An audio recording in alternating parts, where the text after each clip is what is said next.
मेरठ के नौचंदी इलाके के इस मकान में मंगलवार की आधी रात एक खौफनाक वारदात हुई थी। एक दंपति की लाश एक साथ बेड पर पड़ी थी। कातिल ने इस बेरहमी से हत्या की थी कि दोनों का जिस्म खून से लहूलुहान था। पुलिस अधिकारियों ने भी लाश देखी तो उन्हें यकीन नहीं हुआ कि कातिल कोई अपना हो सकता है।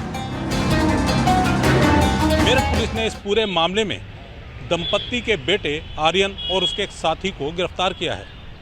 पुलिस का कहना है कि दंपत्ति में प्रमोद कर्णवाल अपनी पत्नी ममता कर्णवाल की शराब के नशे में आकर पिटाई करते थे, जिससे लड़का बेहद दुखी रहता था।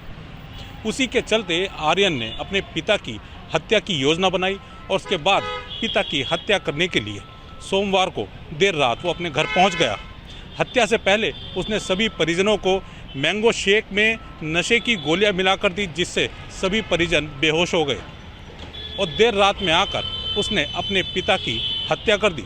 लेकिन इस दौरान उसकी मां भी जाग गई और जागने के बाद जब उसने इस घटना का विरोध किया तो आर्यन ने अपने दोस्त के साथ मिलकर अपनी मां की भी हत्या कर डाली।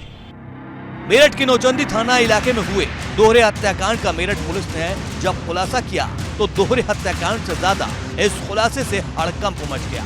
लोगों को इस बात पर यकीन करना मुश्किल था कि कातिल कोई और नहीं अपना खून यानी इनका अपना बेटा है, जिसने अपने दोस्त के साथ मिलकर माँ बाप को हैवानों की तरह मार डाला। पुलिस ने खुलासा किया कि मृतक दंपति के बेटे आर्यन ने ही दंपति की जघन्य हत्या को अंजाम दिया है और दलील ये दी कि पिता प्रमोद आर्यन मां को शराब के नशे में पीटा करते थे, जिसके चलते बेटे आर्यन ने अपने पिता की हत्या करने की योजना बनाई। लेकिन हत्या करते वक्त मां भी जाग गई थी।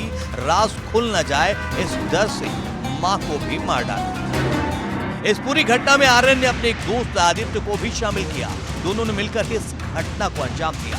पुलिस के मुताबिक रात को आर्यन ने आकर पहले मैंगो शेक में नींद की गोलियां मिलाकर सबको शेक पिलाई। सिर्फ पिता को शेक नहीं पिलाया, जिसके बाद दोबारा रात में अपने दोस्त आदित्य के साथ आया, फिर इस हत्याकांड को अंजाम दिया। हत्या का जो कारण मृतक के लड़के के द्वारा जो बताया गया है, उसके द्वारा बताया गया कि जो उसका पिता है वो अक्सर शराब पीकर उनकी जो माता है उनको आकर मारता पीटता था, जिससे घर में कलह की स्थिति उत्पन्न रहती थी और इसके बाद घर में जो पूरा माहौल है वो बहुत ख़राब रहता था। इस वजह से इसके द्वारा ये हत्या अपने पिता की कारित करने का ये इसने षड्यंत्र रचा। लेकिन उस दौरान फिर इसकी जो माता जो जग गई, फिर उसकी हत्या भी इन्होंने कर दी।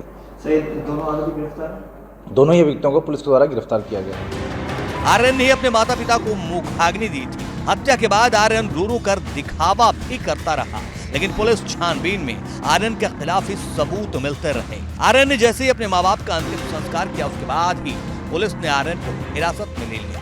पुलिस की पूछताछ में आर्यन ने दोनों हत्याओं को अंजाम देने की बात भी कबूल कर ली। पूरे मामले में आर्यन और उसके दोस्त आदित्य को गिरफ्तार करके जेल भेज दिया है। लेकिन एक समाज में फिर भी एक ऐसा प्रश्न चिन्ह लग गया है कि कैसे एक बेटा अपने माँ बाप की हत्या करके उनके खून से हाथ रंग लेता है। सुधीर चौहान, ABP गंगा, मेरठ।